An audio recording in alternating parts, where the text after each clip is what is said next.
വിശദാംശങ്ങളുമായി റഫീഖ് തോട്ടുമുഖം ചേരുന്നു. റഫീഖ്, കേരള വിഷൻ നൽകിയ വാർത്തയെ തുടർന്നാണ് നടപടി. എന്തൊക്കെയാണ് തീരുമാനങ്ങൾ? നടപടി എന്തുണ്ടാവും? ഫിജി, തീർച്ചയായും കേരള വിഷന്റെ വാർത്തയെ തുടർന്നാണ് ഇന്നൊരു അടിയന്തര യോഗം പഞ്ചായത്തിൽ വിളിച്ചു ചേർക്കുകയും, അതായത് റവന്യൂ വകുപ്പ്, പഞ്ചായത്ത് മെമ്പർമാർ, അതുപോലെ കോറി അധികൃതർ തുടങ്ങിയവരുടെ ഒരു അടിയന്തര മീറ്റിംഗ് ഇന്ന് വിളിച്ചു ചേർക്കുകയും ആ മീറ്റിംഗിലാണ് ഇന്ന് ഇത്തരം തീരുമാനങ്ങൾ ഉണ്ടായിട്ടുള്ളത്. അതായത് തീരുമാനങ്ങളിൽ പ്രഥമ പ്രാധാന്യം കൊടുക്കുന്നത് അവിടെയുള്ള മണ്ണ് നീക്കം ചെയ്യുക എന്നുള്ളത് തന്നെയാണ്. അതിനു വേണ്ടിയിട്ട് എത്രയും പെട്ടെന്ന് ആ മണ്ണ് നീക്കുന്നത് വരെ ഇനി അവിടെ ഒരു കോറി പ്രവർത്തിക്കാൻ പാടില്ലെന്നും പുതുതായിട്ട് മണ്ണെടുക്കാനോ അതുപോലുള്ള പ്രവർത്തനങ്ങൾ പാടില്ല എന്നുള്ള തീരുമാനത്തിലെത്തിയിട്ടുണ്ട്. അതിനു പുറമെ കുടിവെള്ള സ്രോതസ്സുകൾ മുടങ്ങിക്കിടക്കുന്ന ഭാഗങ്ങൾ എത്രയും പെട്ടെന്ന് പുനർനിർമ്മിക്കാൻ ഉള്ള തീരുമാനമായിട്ടുണ്ട്. അതുപോലെ തന്നെ ജനങ്ങൾ എന്തൊക്കെ ആവശ്യങ്ങളാണോ ഉന്നയിച്ചിട്ടുള്ളത് അത്തരം ആവശ്യങ്ങൾ അംഗീകരിച്ചു കൊണ്ടിട്ടുള്ള ഒരു തീരുമാനമാണ് ഇന്ന് ഉണ്ടായിട്ടുള്ളത്. ഷിജി, എന്തൊക്കെ ആവശ്യങ്ങളായിരുന്നു സമരസമിതി മുന്നോട്ട് വെച്ചിരുന്നത്? സമരസമിതി മുന്നോട്ട് വെച്ചിരുന്ന തീരുമാനങ്ങൾ മണ്ണ്, ഈ ജനങ്ങളുടെ ആശങ്ക എത്രയും പെട്ടെന്ന് ഒഴിവാക്കുക, അതുപോലെ ഇനി അവിടെ ഒരു പുതിയൊരു റോഡ് ഉണ്ടാക്കരുത്, അതുപോലെ ഈ കോറിയുടെ പ്രവർത്തനങ്ങൾ നിർത്തിക്കുക എന്നൊക്കെയായിരുന്നു ജനങ്ങളുടെ ആവശ്യങ്ങൾ. ഈ മൂന്ന് കാര്യങ്ങളും ഏതാണ്ട് അംഗീകരിച്ചിട്ടുണ്ട്. താൽക്കാലികമായിട്ട് കോറികൾ ഇപ്പോൾ നിർത്തിവെച്ചിട്ടുണ്ട്. അതുപോലെ തന്നെ ഒരു വിദഗ്ധ സമിതിനെ പഞ്ചായത്ത് ഇതാക്കിയിട്ടുണ്ട്. അതായത് അതില് ഈ കോറിയുടെ ഉടമകൾ പറയുന്ന 2 പേര്, അതുപോലെ ഈ സമരസമിതിയുടെ 2 പേര്, അങ്ങനെ ഈ പഞ്ചായത്ത് അസിസ്റ്റന്റ് സെക്രട്ടറി തുടങ്ങിയവർ ചേർന്നുള്ള ഒരു വിദഗ്ധ സമിതി. ഈ സമിതി നാളെ സ്ഥലത്ത് പരിശോധന നടത്തി അവിടെയുള്ള ഭീകരാവസ്ഥകളൊക്കെ കണ്ടതിന് ശേഷം എന്താണോ തീരുമാനിക്കുന്നത് അതിനനുസരിച്ചുള്ള തീരുമാനങ്ങളായിരിക്കും ഉണ്ടാവുക എന്നാണ് നമുക്ക് കിട്ടുന്ന വിവരം. എന്തായാലും കോറി ഉടമകളുടെ ഭാഗത്തുനിന്ന് വലിയ എതിർപ്പുണ്ടാകാനുള്ള സാധ്യതയുണ്ടോ?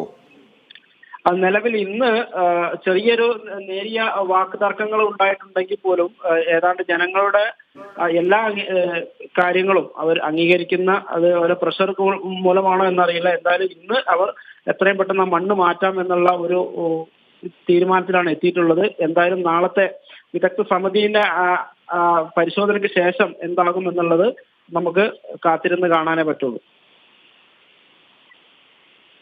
ഈ മണ്ണിടിച്ചുള്ള റോഡ് നിർമ്മാണം എത്രമാത്രം ദോഷം ചെയ്യും എന്നാണ് കരുതുന്നത്? പ്രത്യേകിച്ച് ആ പ്രദേശത്ത് വീടുകളും മറ്റും ഉള്ളതാണോ? ഈ മണ്ണിടിച്ചുള്ള റോഡ് നിർമ്മാണത്തിൽ എന്തായിരുന്നു പ്രശ്നം? അപാകതയുള്ളത് എന്തായിരുന്നു? നിലവിൽ 100-ലധികം കുടുംബങ്ങളാണ് ഈ 2 കോറിക്ക് താഴെ ഭാഗത്തായിട്ട് നിൽക്കുന്നത്. അതായത് കൊടിയത്തൂർ പഞ്ചായത്തിലെ ഗോതമ്പ് റോഡിലെ മുകൾ വശത്താണ് ഈ കോറികൾ സ്ഥിതി ചെയ്യുന്നത്. ഇവിടെ പുതുതായിട്ട് 2 കോറികളെ തമ്മിൽ ബന്ധിപ്പിക്കാൻ വേണ്ടിയിട്ട് പുതുതായിട്ട് റോഡ് വെട്ടുന്നതിന്റെ മണ്ണുകളെല്ലാം കൂട്ടിയിട്ട് വലിയൊരു കൂമ്പാരമായിട്ട് വലിയൊരു മല തന്നെ തുരന്നിട്ടാണ് ഈ റോഡ് വെട്ടിയിരുന്നത്. അതിന്റെ മണ്ണെല്ലാം ഒരു സ്ഥലത്ത് ഡംപ് ചെയ്തിട്ട്, അതായത് ഒരു ചെറിയൊരു മഴ പെയ്താൽ പോലും താഴോട്ട് വരുന്ന രീതിയിലുള്ള അതീവ ഗുരുതരാവസ്ഥയിലായിരുന്നു ഇതുണ്ടായിരുന്നത്. ഇത് ജനങ്ങളുടെയും ഈ അധികാരികളുടെയും കണ്ണിൽ നമ്മൾ കേരള വിഷൻ ന്യൂസ് അത് എത്തിച്ചതിനെ തുടർന്നാണ് ഇന്ന് അടിയന്തര യോഗം ഈ പഞ്ചായത്തിൽ വിളിക്കുകയും അതിനെതിരെ നടപടി ഉണ്ടായിരിക്കുകയും ചെയ്തിട്ടുള്ളത്. ശരി റഫീഖ്, എന്തായാലും കോഴിക്കോട് കൊടിയത്തൂരിൽ കോറികൾക്ക് വിലക്ക് ഏർപ്പെടുത്താൻ തീരുമാനമായിരിക്കുന്നു. കോറിയിലേക്കുള്ള മണ്ണിടിച്ചുള്ള റോഡ് നിർമ്മാണവും നിർത്തിവെപ്പിച്ചു.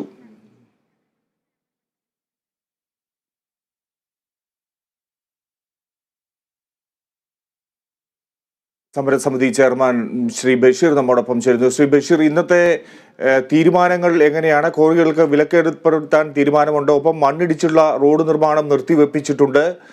നിങ്ങൾ ഉന്നയിച്ചിരുന്ന ആവശ്യങ്ങളൊക്കെ പൂർണ്ണമായും അംഗീകരിച്ചോ?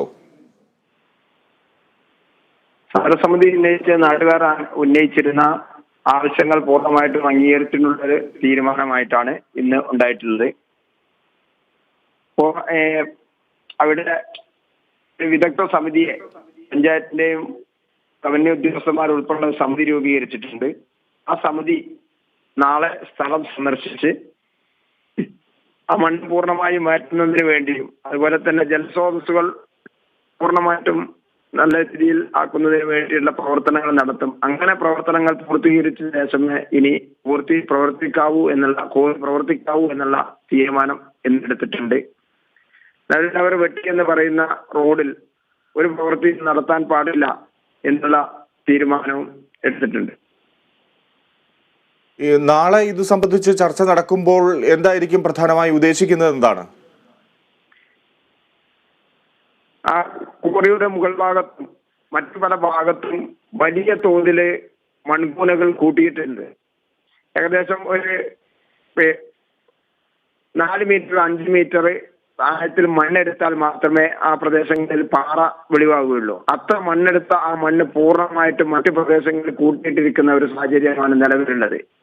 ആ മണ്ണ് പൂർണ്ണമായിട്ടും അവിടുന്ന് മാറ്റുന്നതിന് വേണ്ടിയുള്ള നടപടി സ്വീകരിക്കുക. അതുപോലെ തന്നെ റോഡിനും മറ്റാവശ്യങ്ങൾക്കും സൈഡ് കെട്ട് പോലും ഇല്ലാതെയാണ് മണ്ണ് നീക്കിയിട്ടിരിക്കുന്നത്. അത്തരം റോഡ് പ്രവൃത്തികളെല്ലാം പഴയ റോഡാണെങ്കിലും ആ റോഡുകളൊക്കെ സൈഡ് കെട്ടി കൃത്യമായിട്ടുള്ള റോഡുകൾ നിർമ്മിച്ചതിന് ശേഷം പ്രവൃത്തി ആരംഭിക്കുക എന്നുള്ളതാണ്. എന്തായാലും ഈ കോറി ഉടമകൾ നിങ്ങളുടെ ആവശ്യങ്ങൾ അംഗീകരിക്കുമ്പോൾ അവരുടെ ഭാഗത്തുനിന്ന് എന്തെങ്കിലും എതിർപ്പുണ്ടായിരുന്നു? അവർക്ക് ഇത് നിയമവിരുദ്ധമാണ്, അനധികൃതമാണ് എന്നുള്ള ഒരു ബോധ്യം അവർക്കുണ്ടായിട്ടുണ്ടോ? അവരെ സംബന്ധിച്ചിടത്തോളം അവർക്ക് ഇത് പൂർത്തീകരിക്കുന്നതിന് മുമ്പ് പ്രവൃത്തി ആരംഭിച്ചുകൊണ്ട് തന്നെ കോറി പ്രവർത്തിക്കണമെന്നുള്ള ആവശ്യം അവർ ഉന്നയിച്ചിരുന്നു. പക്ഷെ ആ ആവശ്യം സമരസമിതി ഒരിക്കലും അംഗീകരിക്കാൻ തയ്യാറായില്ല. അവർ എതിർപ്പ് ഉന്നയിച്ചിരുന്നോ? അവര് ഞങ്ങളും പഞ്ചായത്ത് അധികൃതരും 2 വട്ടം വേറെ ഇരുന്ന് മാത്രമാണ് ചർച്ച നടത്തിയത്. അതിനുശേഷം ഒരു തീരുമാനത്തിലെത്തിയാണ് ഒരുമിച്ച് ഈ കാര്യങ്ങൾ ഞങ്ങൾ ചർച്ച ചെയ്തത്. നന്ദി ശ്രീ ബഷീർ. എന്തായാലും കൂടുതൽ തീരുമാനങ്ങൾ, നടപടികൾ ഇക്കാര്യത്തിൽ പ്രതീക്ഷിക്കാം. ഇപ്പോൾ സമരസമിതി മുന്നോട്ട് വെച്ച ആവശ്യങ്ങൾ അംഗീകരിച്ചിട്ടുണ്ട്. തുടർ തീരുമാനങ്ങൾ ചർച്ചയിലൂടെ ഉണ്ടാകും, പരിഹാരമുണ്ടാകും എന്നാണ് മനസ്സിലാക്കേണ്ടത്. റഫീഖ് തോട്ടുമുക്കമാണ് ഈ ഒരു വാർത്ത റിപ്പോർട്ട് ചെയ്തത്.